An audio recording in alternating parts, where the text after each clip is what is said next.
What's up, guys? Welcome to Daily Dose of Reddit. This is your host, Zach, and today's subreddit is r/EntitledParents. This story's called Relatives Invited for Dinner, Assume They're Staying the Night. My dad is the only member of my family with whom I have a close relationship, as he is the only one who accepts my choice to remain child-free and focus on my career and travel. As for my stepmom, stepbrother and his wife, uncles, aunts, and cousins, all of them have given me hell for my lifestyle. I'm now in my mid-30s, and ever since I entered my late 20s, they began badgering me to get married, preferably to a man my father chooses for me. I'm Indian, so you can imagine how this goes. I got the usual BS bingos, such as, "Who will take care of you when you're old? You're selfish for only thinking about yourself. You need to marry and breed because that's what women do."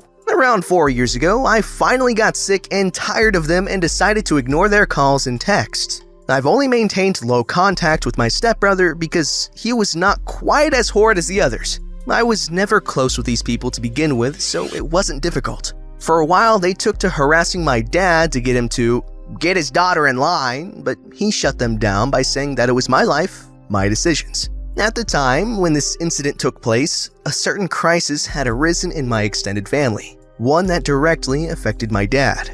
I don't wish to go into details, but it compelled me to interact with these people again. So my stepmom's sister, her husband, their teenage son, along with their grown son, his wife, and their toddler came to our city to discuss matters. My dad and I decided that we can all chat at my place as it's close to the airport. So all of these folks, along with my dad, stepmom, stepbrother, and sister-in-law and their baby are at my place. We all ate dinner and talked about the issue at length.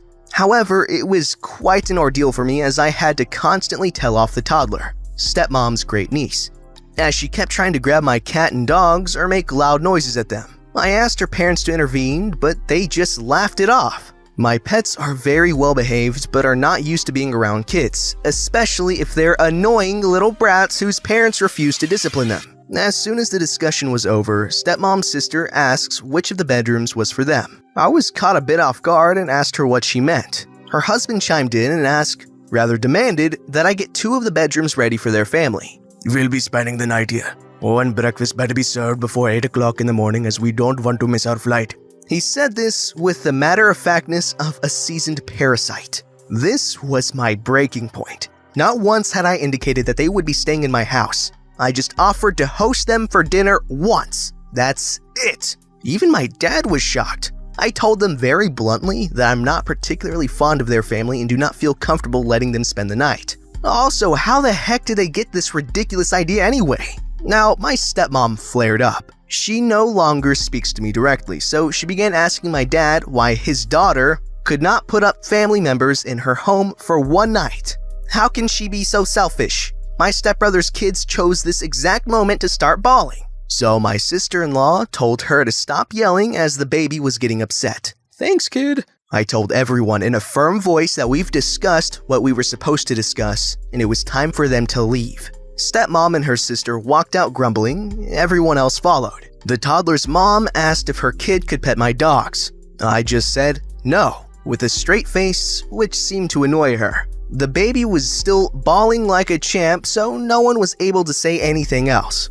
I never even wanted these people in my home to begin with, so letting them spend the night was obviously out of the question. If they had asked beforehand and asked politely, then I would have considered it. But I refuse to be a doormat for poop shoots who can't keep their entitlement in check. This Redditor is a strong, independent woman and she needs no children. Besides, dogs and cat are quite a handful. But in all seriousness, I 100% see where she's coming from. Again, unintentionally relating to this story, brown parents can be so overbearing and so entitled, as many parents are, but still, I can really attest to this story. But yeah, good on her for standing up for herself and what she wants with her life, which can be really hard when everyone around you is like, "What? No!"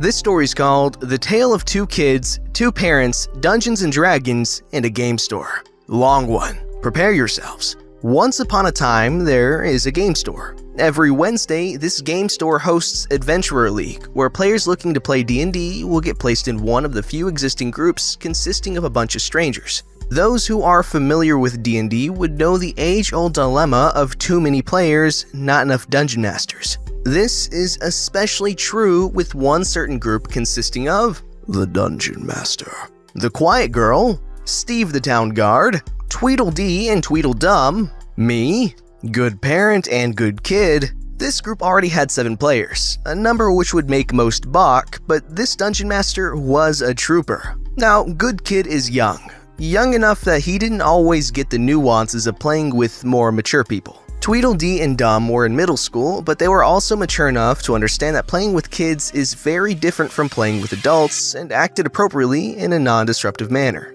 Good Kid has his moments, but Good Parent was always there to rein him in and calm him. You know, like an actual parent. Good Parent would also make Good Kid read the game rules and adhere to them instead of letting him play however he wanted. You know, like an actual parent. Sometimes he would also talk to Good Kid about the do's and don'ts of role-playing and how to not annoy everyone around you. You know, like an actual parent.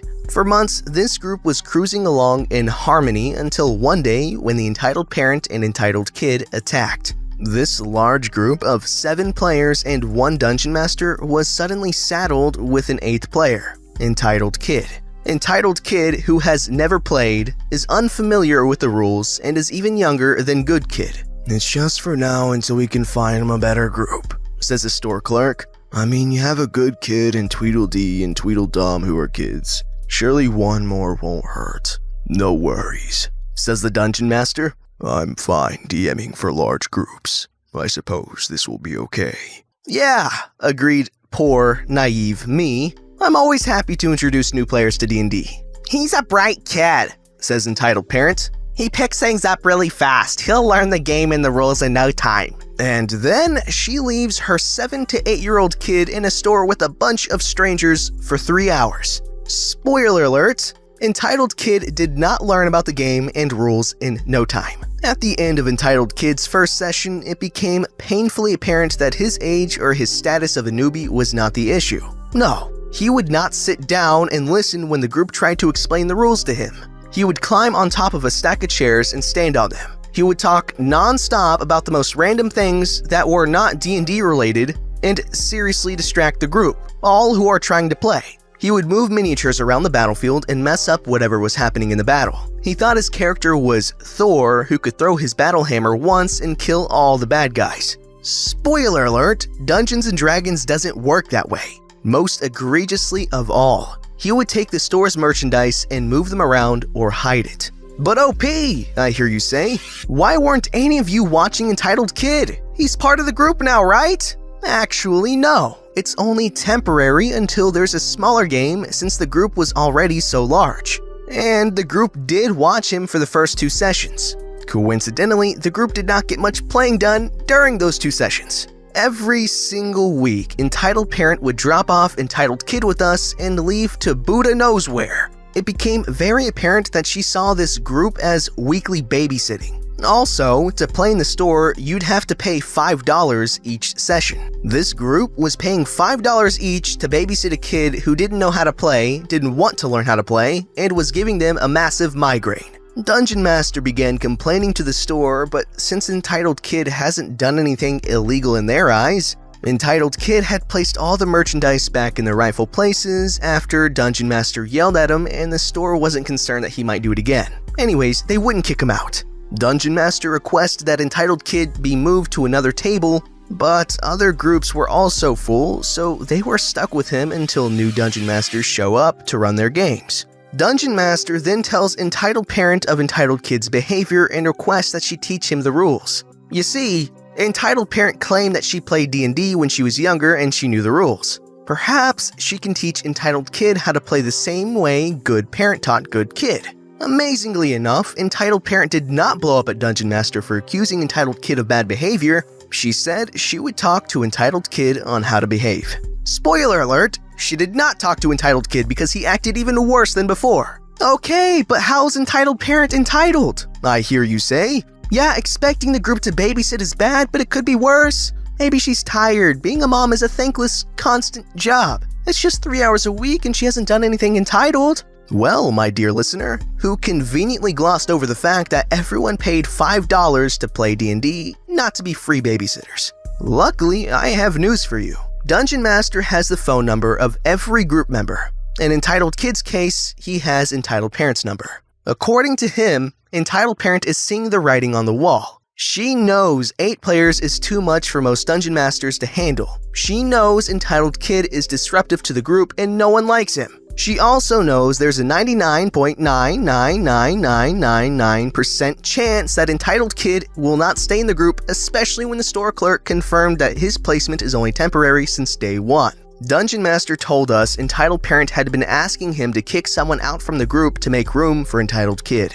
The people whom he'd been playing with longer and whom he actually liked and formed a bond with. To her very little credit, she didn't yell and demand her way. The good news is, more Dungeon Masters came to the store looking to start a new game. Entitled Kid was immediately placed with someone who knew how to deal with kids, knew how to make Entitled Kid behave, and is infinitely more patient than the group was.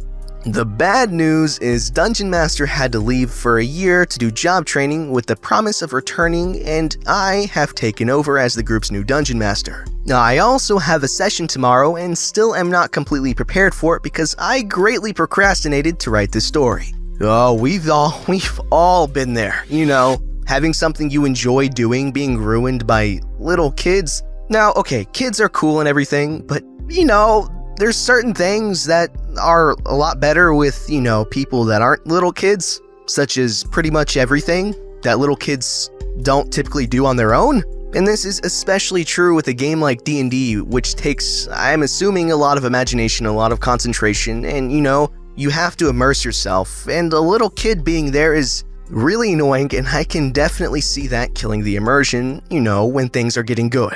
If it does get good at all with the little kid there, sorry. I've had too many things ruined by kids. But again, I like kids still. This story's called, My Child Has Peanut Allergies. Remove all peanuts from this public park now. A few years ago, some friends and I went for a picnic in a public forest preserve on a summer afternoon. The covered pavilion was huge, about 60 meters by 80 meters with dozens of picnic tables and a fire pit. Dozens of different families and groups were there enjoying the day in this public area. It was nice. And then enter Karen, the entitled mother. She planted herself next to our table. All the other tables were full. She showed up with her 2 other Karen haircut friends and their squad of toddlers, apparently for entitled mother's kid's birthday party. This park has no reserved tables. It was first come, first served. Entitled mother was huffing, irritated that she and her precious squad had to sit next to a group of young people. She huffed a bit, gave dirty looks. We ignored her and unpacked our food. All was well until I opened a bag of peanuts. We were watching baseball on a laptop. You gotta have peanuts for baseball. Excuse me? Hey, are those peanuts? Yes? Do you want some? I can share. Here, take some for the kids. I was trying to be polite. She began yelling and slapped the offered bag away. No, get those away from here. Get them out right now. I was totally confused. What? Okay, you don't like peanuts. Got it. I turned away back to my friends, happy to ignore her. But, hey, didn't you hear me? My child is allergic to peanuts. They could kill her. At this point, my friends were ready to tell her off, but I'm more diplomatic. I'm sorry, I don't know you nor your child. If I did, I would not have offered you peanuts. Now that I know, I will keep my peanuts at our table away from your kid. Okay? Enjoy your party. With that polite de-escalation, I returned to my baseball game and everyone had a great day. No, of course not. Entitled mom grabs me by the shoulder. Listen, you are threatening the life of my child. You have been told that there is an allergic child in this pavilion. The law says you must remove these peanuts from the park. Now! At this point, I was in shock. A peanut law? My friend extricated me from her grasp. We can eat whatever we want. It's a public park. If you don't like what we are eating, go sit somewhere else. We have the allergies, so we have the right of way. That's the law. If you don't take those peanuts out of here, I'm calling the police. At this point, her Karens clucked in support. I told my friends to ignore her. They all started eating my peanuts loudly and defiantly. I was careful to make sure all the shells stayed in our trash bag though. I didn't actually want to hurt the kid, of course. Things quieted down, but 30 minutes later, she did it. A Forest Preserve policeman pulled up. Entitled mother accosted him. "Those people are trying to kill my child. They are throwing peanuts at our kids, knowing they are allergic to peanuts." I froze, absolutely terrified. She was a rich, middle-aged woman in fancy clothes. We were poor kids in street clothes. I feared the policeman would side with her. My friends broke out in angry protest. Luckily, the dozen other families around us were sick of entitled mothers ranting. Many other people chimed in, calling out the peanut throwing as a lie and confirming that the entitled mother was the instigator. The policeman scolded entitled mother for the frivolous 911 call. He also confirmed that there is no allergy law. If we kept our peanuts at our table, we were fine. She got off with a warning. Entitled mother and her Karens ended their party early, sending us some evil looks on the way out. We enjoyed our peanuts, beer, and baseball the rest of the day. Picnic. Cool. Park. Cool. Pavilion. Cool. Good time. Peanuts. Also cool. Baseball on a laptop? Who goes to the park to watch baseball on a laptop? What? This story's called Entitled Mom Tries to Take My Holiday Time. This story happened a couple of years ago, and while not amazing, I found it kinda satisfying. The entitled mother was a coworker and was generally really nice, though she was a gossip and crap stirrer. Anyway, she had worked at the company for a few years before I started, so she had seniority over me. We were both part-time. Anyway, the assistant manager and I became really good friends, and we decided to go traveling overseas together. For whatever reason, we decided that around September was the best time for both of us to go, which happened to coincide with a 2-week school holiday in my country. We both asked our manager and head office if it would be okay for 2 people to be gone at the same time. We formally applied like 2 months before the date and were officially approved. When entitled mom found out, she was urinated. For the last 5 or so years, she had been working there and had been taking every school holiday off to be with her kids. So she assumed that we would be denied our time off because we couldn't have 3 people out of the store at once. She came up to both me and our assistant manager on separate shifts and would talk to us about our trip. She asked me what date we had picked, and when I told her, she informed me that it was really unfortunate, but that was the school holidays and she would be taking that time off to take her kids to the beach, and that she was sorry we'd have to change our plans. I can't remember what she said to our assistant manager, but I think it was similar. We were both confused and upset, thinking that something must have happened and our manager changed her mind. We obviously asked the manager and she got really angry. Our manager is a fiery Portuguese woman who everyone equal parts loves and fears. You don't mess with her. She ripped the entitled mother a new one.